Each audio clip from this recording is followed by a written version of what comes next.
And I'll open a public hearing on SCR 17. Thank you, Madam Chair. SCR 17 memorializes Andy Jackson, 1944 to 2011. Welcome to the Rules Committee. And thank you very much. This is both a sad... I am the state representative from District 9, Arnie Roblan, for the record. So thank you very much, and thanks for reminding me. It's a sad and I guess a moment when we can recognize people who were major influences in our communities. This year has been fairly tragic for us in Coos County in that we have lost 2 of our county commissioners in the last few months and been going through the process of putting new people there who are trying to get up to speed and work. But we're here to memorialize Andy Jackson, who, here's the last time he was here in the Capitol, we had a picture taken. He was our sheriff and what we, I think, affectionately call a bear of a man.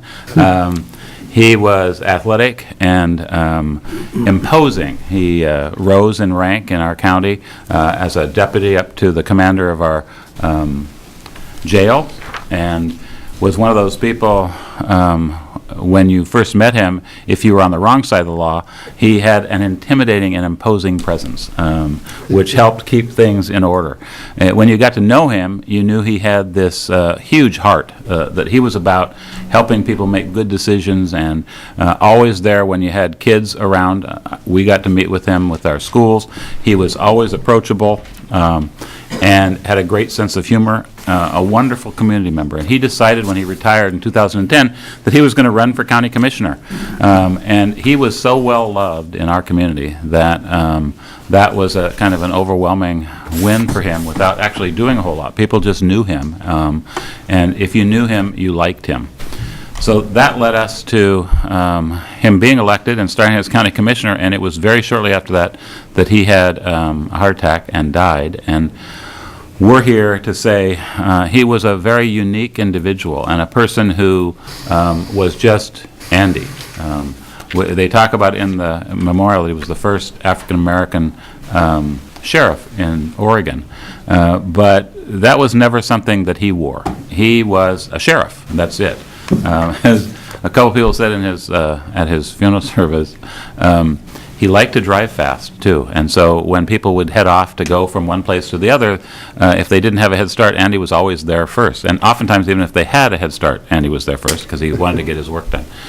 He cared about our community, he cared about our people, and we are, I hope that this memorial can move quickly through the Senate and get to the House. I am honored to be here to speak on his behalf and on this memorial, and really honored to have Senator Coos here with me as well.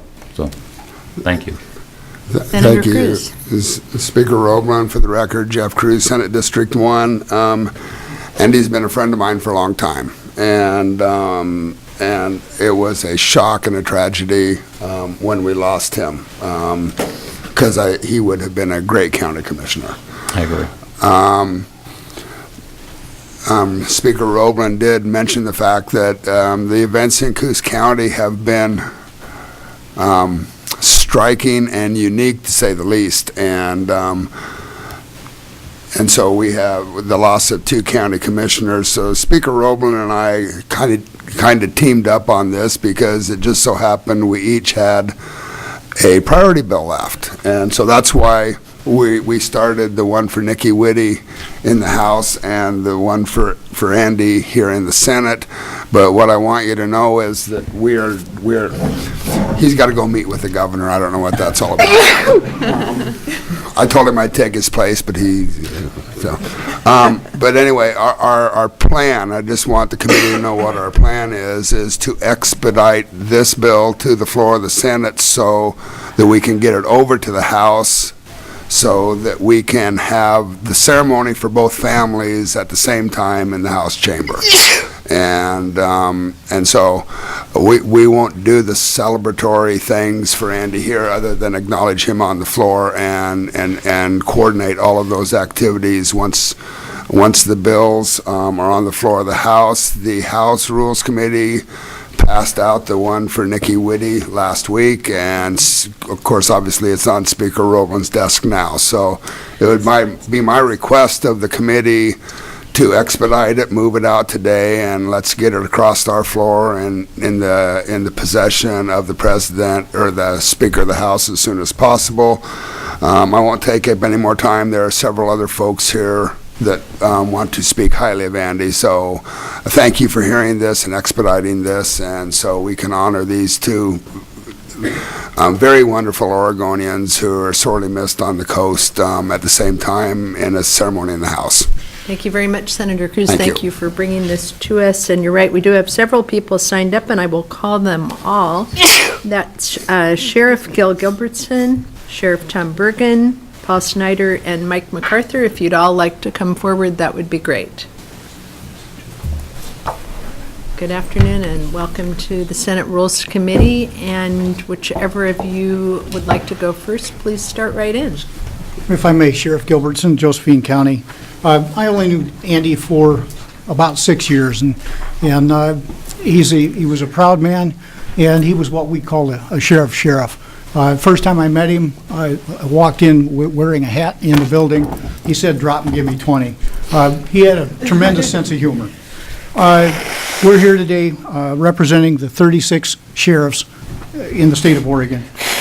I'm here to support Senate Concurrent Resolution 17 in recognition of a retired Sheriff Andrew Jackson.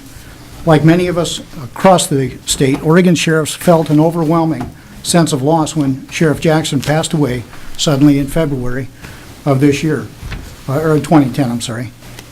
Oh, I'm sorry, this year. Andy had retired as the Coos County Sheriff in December of 2010, having served for 33 years. Andy began his career in Coos County as a sheriff in 1977 as a corrections deputy. He eventually served as a civil deputy, a sergeant, a lieutenant, a jail commander, a captain, and finally the sheriff. His breadth of knowledge and experience with the sheriff's office made Andy an ideal candidate for sheriff. He was elected to that office in 1998 and served until his retirement in 2010.